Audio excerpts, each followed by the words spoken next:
is Armando with a PhD in criminology, and I handle subjects in criminal investigation, law enforcement, and forensics. Welcome to part 1 of the module Fundamentals of Criminal Investigation and Intelligence. This is a subject offered under the BS Criminology curriculum.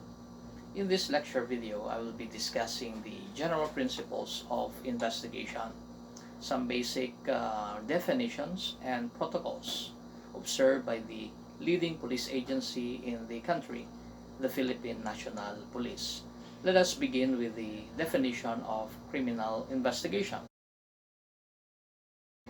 Criminal investigation is an art which deals with the identity and location of the offender and provides evidence of his guilt in criminal proceedings. Criminal investigation is not a pure science and is more of an art, as investigators use intuition, hunch, hints, or guided experiences, or even luck, in deducing rational theories of each case in order to resolve criminal cases.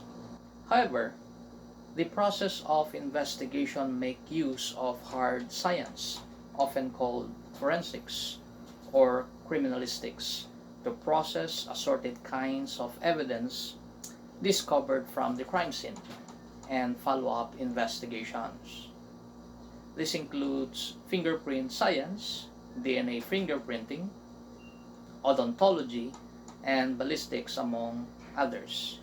Moreover, the investigator is also governed by rigid rules, policies, and protocols enforced by the law enforcement agency, relative laws, and the constitutional mandates. The objectives of criminal investigation can be briefly illustrated below. Number 1, to identify the criminal. 2, to locate the criminal. And number 3, to provide incriminatory or exculpatory evidence, meaning not all suspects in each case will be proven guilty, but innocence can also be proven at the end of the investigation. In our next lecture videos, we will discuss the various techniques of positively identifying suspects, how to use intelligence works to locate suspects, and various methods and techniques in recognizing evidences, as well as its proper handling and processing at the forensic laboratories.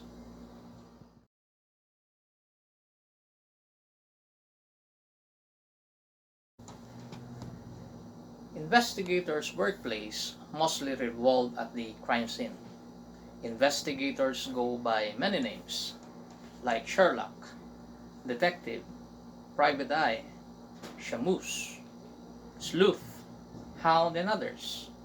Crime scene investigators may include the evidence technician, the forensic investigator, the crime scene analyst, the criminalistics officer, and others. In the past, most CSIs were trained police officers, and today, most still work out of police stations. However, the role is increasingly being given to civilians with scientific rather than law enforcement expertise. In our next lecture videos, we will discuss the various techniques of positively identifying suspects.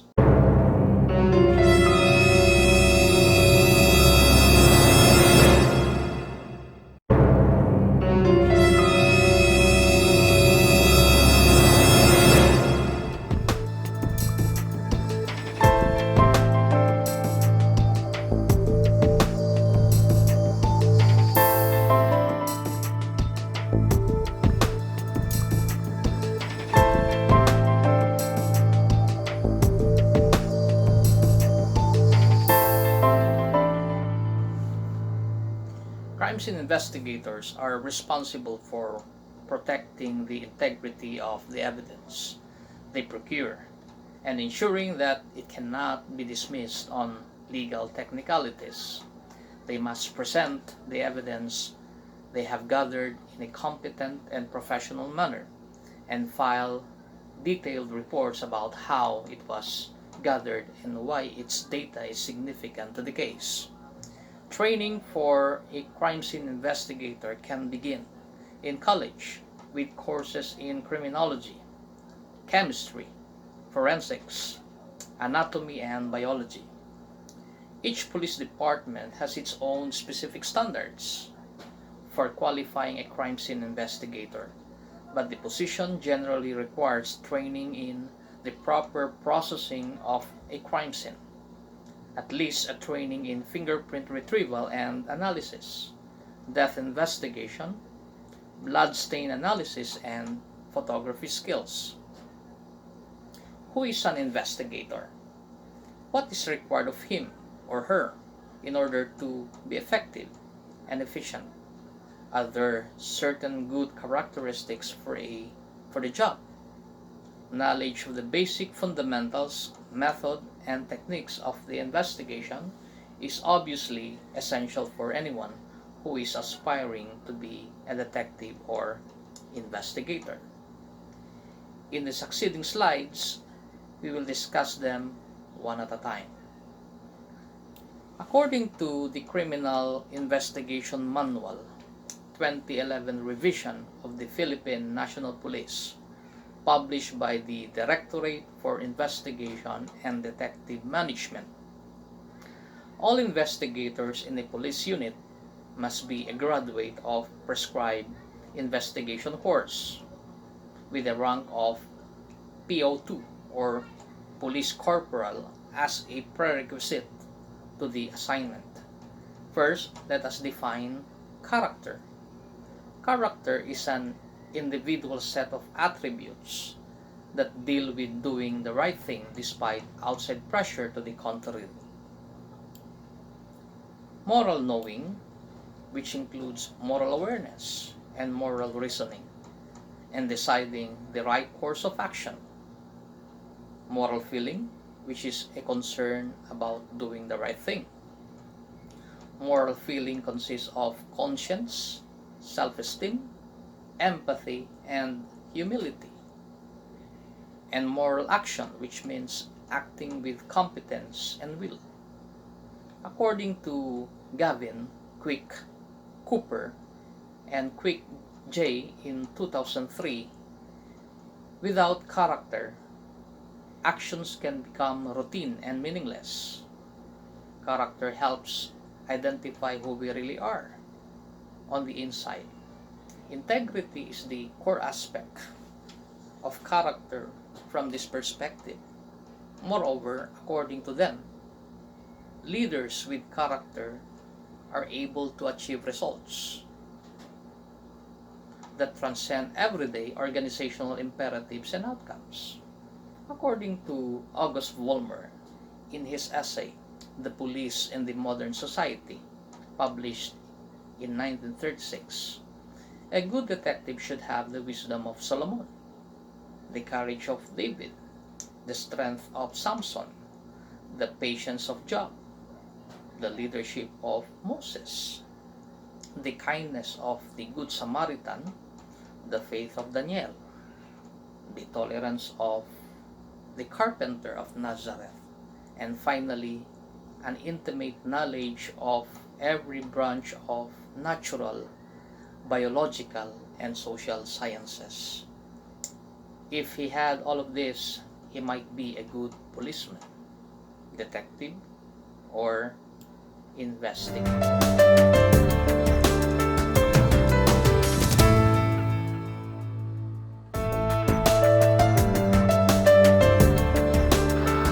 Aside from possessing integrity, logic, natural curiosity, keen observation, attention to detail, and problem-solving ability, an investigator should also possess a strong stomach and physical mobility and agility.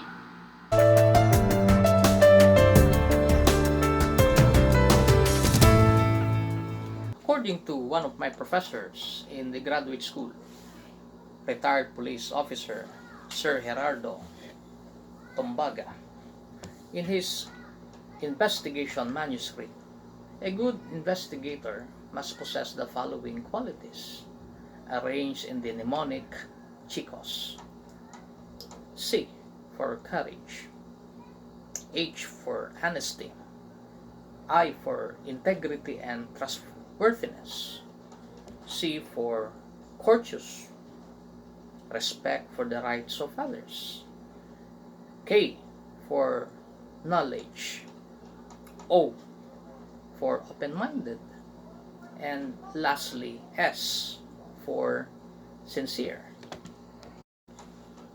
The job responsibilities or duties of an investigator includes, apart from gathering facts, observing suspects, arresting criminals, and making reports, they are usually tasked to secure the crime scene, taking detailed measurements, sketch and diagram the scene, take photographs, document all evidence taken from the scene, package and label evidence for transfer to the lab, attend and photograph autopsies, testify to their findings in court, maintain equipment, and restock portable evidence collection kits.